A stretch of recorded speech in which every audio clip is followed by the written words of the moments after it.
Have you ever looked at an old photo of yourself and felt like you were staring at a stranger? The smile looks familiar, but the eyes seem different, softer perhaps, or maybe more naive. You can almost hear the silence between the moments that photo captured, the laughter that used to feel effortless, the confidence that wasn't yet scarred by experience. And in that quiet realization, something inside you whispers, "I'm not that person anymore."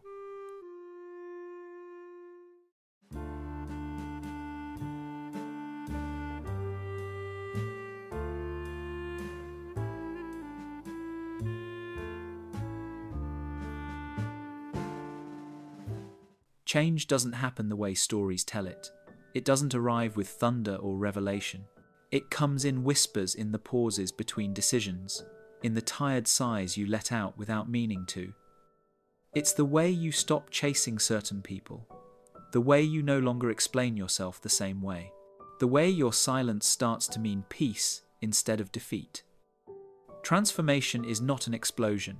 It's erosion, slow, patient, invisible to the naked eye, but steady as the tide wearing down the shore. You begin to notice it in subtle ways. Old music stops resonating. Certain jokes don't land. You start craving solitude, not out of sadness, but because something within you feels sacred now, fragile and worth protecting. The world hasn't changed, but your perception of it has. The colors are duller in some places, brighter in others. And you wonder when the shift began. Was it the heartbreak you barely survived, the betrayal that cut too deep, or the quiet night you finally told yourself the truth? Psychologists call it ego death, the disintegration of the self you once believed was permanent. Neuroscientists might say your brain's pathways have been rewired, that emotional pain forced new neural connections to form. But spiritually, it feels like burial and birth happening at once. You are both the mourner and the newborn, the one who grieves and the one who breathes again. It's strange, isn't it? We say we want change to become better, wiser, freer, yet when it comes, it terrifies. Because transformation doesn't only add, it also takes away. It strips you bare, leaving you without your familiar masks, without the comfort of who you used to be. And in that nakedness, you must meet yourself again, not the one shaped by approval or fear, but the one that's been waiting beneath it all along. So you begin to ask the real question, the one that echoes through every sleepless night of evolution. If change is inevitable, what truly awakens it? Because the moment you stop fearing the death of your old self is the moment your new life quietly begins. Imagine a child walking carefully across a creaking wooden floor, holding their breath so the house stays quiet. They've learned that silence keeps the storm away. They've learned to read the weather in the faces of those who are supposed to protect them. Every frown, every sigh, every slammed door becomes a code to decipher. And somewhere in that decoding, they begin to disappear. You were that child once, or someone like you. You learned early that love wasn't unconditional, it was earned. So you began shaping yourself like clay, smoothing out the parts that got you in trouble, hiding the ones that drew too much attention. You learned to smile even when it hurt, to agree even when you didn't, to become agreeable, useful, small, because safety lived inside approval. You didn't know it then, but each small compromise was the foundation of a mask that would follow you into adulthood. Psychologists call this the birth of the false self. It's a survival mechanism, not a flaw.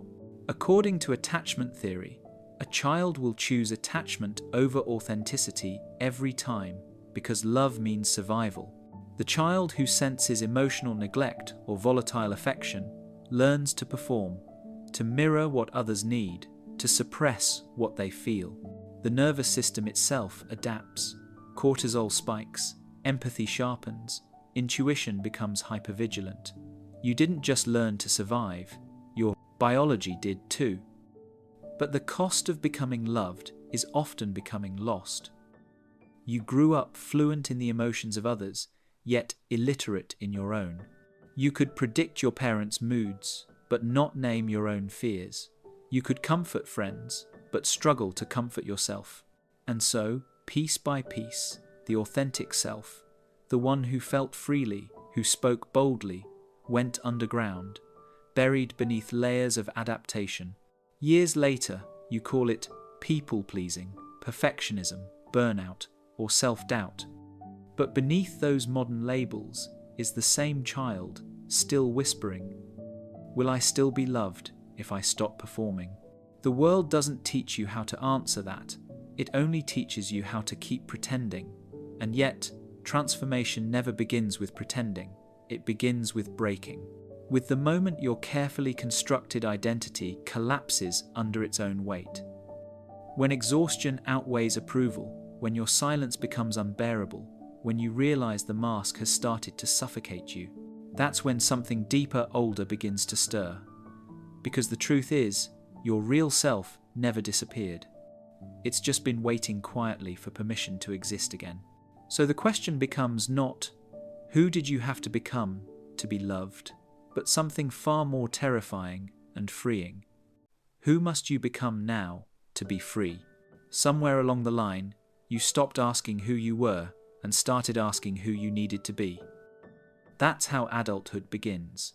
Not as a celebration of freedom, but as a quiet continuation of the childhood play, only now. The stage is larger, the stakes are higher, and the audience is everywhere. You wake up each day and wear your chosen mask. For some, it's the achiever, efficient, competent, tireless, earning love through success. For others, it's the caretaker kind, selfless, endlessly available, mistaking exhaustion for virtue. Or maybe it's the stoic unreadable, composed, immune to pain, convinced that emotions are liabilities. Whatever form it takes, the mask becomes your second skin, a costume stitched together from expectations, societies, your families, your own.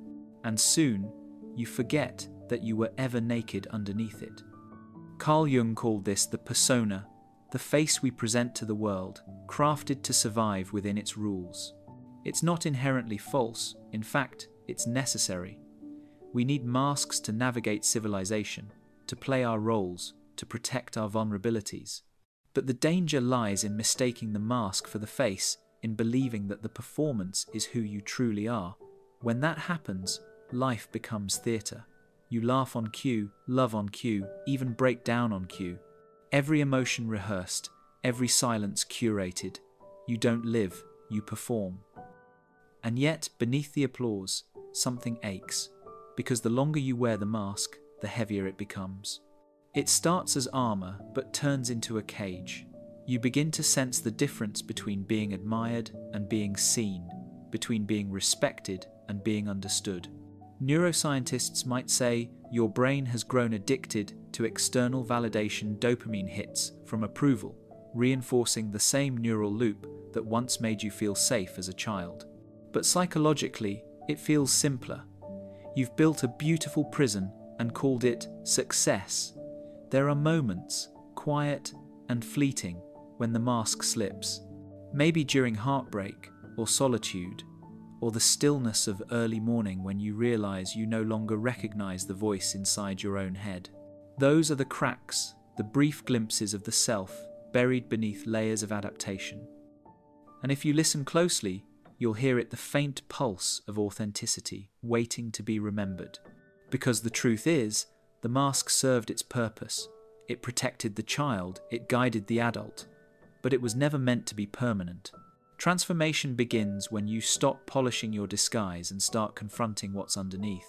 And, somewhere in that confrontation, beneath the noise of who you were told to be, the unconscious begins to stir.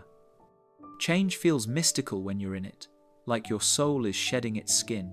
But underneath the poetry, there's science quietly unfolding. Every time you repeat a thought, every time you react the same way, every time you choose comfort over courage, your brain is taking notes. It's building highways of habit, carving grooves in your neural landscape, and over the years, those grooves become identity. You don't just have thoughts, you are the patterns that repeat inside you. Neuroscientists call it neuroplasticity, the brain's ability to rewire itself based on experience. What fires together, wires together, meaning if you spend 10 years believing you're unworthy, your neurons have rehearsed that story into permanence. They've built a chorus that sings it automatically. It's not weakness when you struggle to change, it's biology. You're fighting a machine you unknowingly programmed, but the miracle is this: the same brain that learned fear can learn freedom. Studies on cognitive restructuring show that with conscious effort, emotional reflection, and repetition, the brain begins to prune old pathways and grow new ones. Just like muscles, thoughts strengthen with use.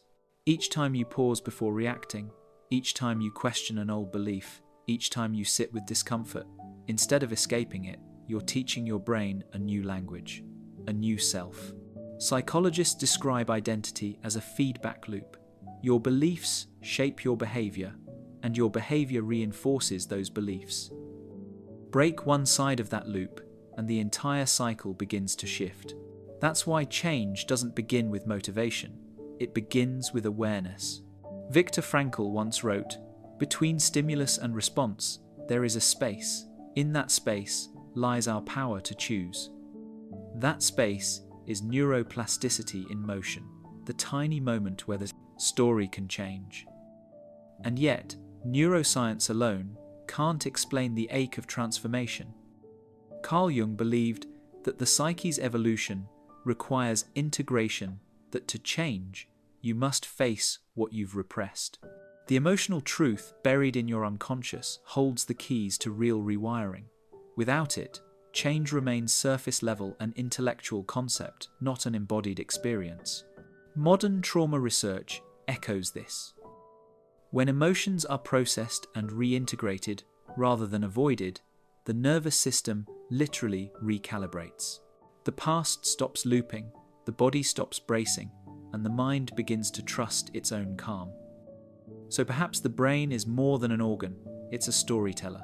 One that has told the same tale for so long, it's forgotten there are blank pages ahead. Change begins not when you invent a new story, but when you stop believing every chapter before this one was final. Because transformation isn't an idea, you think it's a truth you feel, and feeling it is where the rewiring truly begins.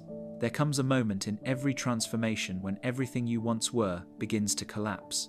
It doesn't happen with fireworks or revelation, but in silence, the kind that hums behind closed doors and sinks into your bones. You wake one day and realize the world that used to fit you now feels too small, like a room whose walls are inching closer each time you breathe. The conversations that once sparked joy sound hollow. The relationships that once defined you feel foreign. Even your own reflection seems like a ghost of someone you used to know. This is what mystics call the dark night of the soul, the quiet death of who you thought you were. It isn't depression in the clinical sense, though it often feels like it. It's a spiritual undoing, the disintegration of identity, the loss of the false self you've worn for so long that you forgot it was a disguise. Psychologists might call it ego death, the mind's desperate attempt to hold on to its old stories, while the deeper self demands liberation. You can feel it in your nervous system, that trembling confusion, the mix of grief and relief, like mourning your own shadow. The brain, wired for stability, panics when its senses collapse. It floods you with fear and doubt, convincing you that you're falling apart. But in truth, you're being dismantled, so something new can take shape. Neuroscientists who study trauma integration describe it as neural pruning, old connections dissolving to make space for new ones. What feels like destruction is actually creation in disguise. You're not losing yourself, you're shedding what was never truly you. Imagine a garden in winter. The soil looks barren, lifeless, almost forgotten. But beneath it, unseen roots are rearranging, preparing for something you can't yet see. That's what this season of darkness is, the quiet reconstruction of your inner world. You'll feel like you're disappearing because, in a way, you are. The version of you built on approval, control, or fear is dissolving, and that dissolution hurts. The applause fades, the noise dies down, silence becomes your only witness. But maybe, just maybe, your sadness isn't failure. Maybe it's your soul outgrowing its old cage. Maybe the emptiness you feel is not a void, but a doorway. The ancient philosopher Heraclitus once wrote, "The soul is dyed by the color of its thoughts. Perhaps yours is simply changing hue." The world will tell you to move on quickly, to fill the silence, to distract yourself with new beginnings. But real transformation doesn't rush. It lingers in the ruins. Because before something inside you can be born again, something else must first be allowed to die. Have you ever noticed how the world applauds you when you stay the same but grows silent the moment you change? Society has a strange affection for consistency. It wants you to be predictable, understandable, easy to categorize. Be reliable, they say. Be stable. But what they really mean is, don't evolve too far beyond our comfort zone. Because the moment you start transforming, you threaten the fragile order that keeps everyone pretending they're content. From childhood, you're taught that identity is something to protect, not question. You choose a career path and are told to stick to it. You fall in love and are told to never change too much. Even your friends, the ones who say they want the best for you, can become unsettled when you start to outgrow the role they're used to. You were the quiet one, the funny one, the reliable one. But now you're something else, uncertain, introspective, becoming. And that terrifies them, because your transformation exposes the stagnation they've learned to justify. Philosopher Jean-Paul Sartre called this bad faith, the act of living in self-deception, pretending that we're fixed entities instead of beings in motion. To admit that we can change would mean admitting that everything stable might be temporary marriages, beliefs, hierarchies, even the self. So society builds cages of identity and rewards you for staying inside. The employee who stays 20 years in the same job is called loyal. The one who leaves to start anew is called reckless. The partner who sacrifices growth for comfort is called devoted. The one who evolves beyond what love can hold is called unfaithful. Nietzsche called it the tragedy of becoming. He believed that humans fear evolution because it demands the death of certainty. To grow is to let go of what once made sense, to stand in the chaos between who you were and who you're becoming. But culture doesn't celebrate chaos, it medicates it. It teaches you to suppress your metamorphosis with distractions, routines, and applause for conformity. And yet, somewhere deep within, your spirit aches for more. You feel it when your ambitions no longer fit your surroundings, when your conversations begin to sound rehearsed, when you sense that life is quietly asking you to move, but you stay still because no one else is moving with you. Transformation, in this sense, becomes rebellion. You become like a butterfly, returning to a world that still expects a caterpillar. They see your wings as arrogance, your silence as distance, your growth as betrayal. But what they cannot understand is that change was never an act of defiance, it was survival. And it's in that survival that the loneliness begins, the aching isolation of outgrowing everything that once felt like home. No one warns you that transformation is lonely. They speak of growth as enlightenment, but never of the emptiness that follows. When you begin to shed old identities, it doesn't feel like liberation, it feels like mourning. You start walking through a life that no longer fits, surrounded by familiar faces that no longer see you. Conversations that once flowed now feel rehearsed. Laughter feels like an echo from a version of you that's already gone, and in the silence that replaces it all, you wonder, was change worth the cost? There's a peculiar kind of grief that comes from evolution. Psychologists call it identity loss, the emotional fallout that happens when your internal world changes faster than your external one. Your mind tries to hold on to the past because it confuses familiarity with safety.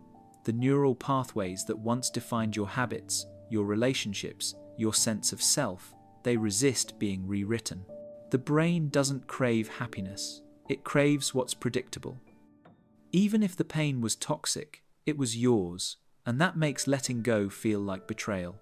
You begin to miss even the wounds that once defined you, the heartbreak that gave you purpose, the chaos that gave you identity. It's strange how pain can feel like home when you've lived in it long enough. In its absence, you feel naked, undefined, floating in the vast space between who you were and who you're becoming. This is what Carl Jung meant when he spoke of individuation, the painful separation from the collective illusions that once held you. To become yourself is to step away from the comfort of belonging. The loneliness deepens when those around you resist your transformation. Friends pull away, sensing the change but not understanding it. They miss the version of you that was predictable, the one who made them comfortable. Growth, after all, is a quiet form of rebellion, and not everyone wants a mirror that reflects their own stagnation. You don't blame them, but you do feel the ache of walking alone, of realizing that sometimes becoming your true self means leaving behind those who only loved your disguise. In this void, your nervous system trembles. You reach for old habits just to feel real again. You tell yourself stories of return. Maybe I overreacted, maybe I was happier before. But that's just the voice of your old identity begging for resurrection. Because every rebirth demands a burial, and the one being buried now is the self that clung to what no longer fits. And yet, amid the loneliness, something begins to whisper. It's faint but steady, a new rhythm forming beneath the grief. Because there comes a moment when you stop fighting what you're losing and start listening to what's trying to emerge. Eventually, the storm passes. Not because it weakens, but because you've learned how to stand in it without breaking. The silence that once felt unbearable begins to feel sacred. The loneliness that once hollowed you out now becomes space room for something new to grow. You realize that transformation was never about erasing your past, but about reclaiming what was buried beneath it. This is where rebuilding begins, not from the outside, but from within. It's slow, patient work. There's no applause here, no dramatic moment of rebirth. Just small choices repeated until they to become strength again. You start setting boundaries, not as walls, but as lines of respect drawn in the soil of your soul. You begin to write, not to be understood, but to understand yourself. You meet your shadow in quiet moments, noticing the parts of you once denied anger, desire, fear, and you stop trying to exile them. You realize they were never enemies, they were messengers. The parts you tried to destroy were simply asking to be heard. Psychologists call this integration the process of reuniting the conscious and unconscious self. It's the healing that happens when you stop fighting your darkness and start learning its language. Neuroscience echoes this truth. Every time you respond to pain with awareness instead of avoidance, your brain rewires itself toward resilience. New neural pathways form, ones rooted in presence, compassion, and self-trust. It's not about becoming fearless, it's about walking with fear and choosing to move anyway. And in that movement, something miraculous begins to unfold. You start building yourself anew, brick by brick, breath by breath. You discover that stability doesn't mean stillness. It means being rooted enough to bend without snapping.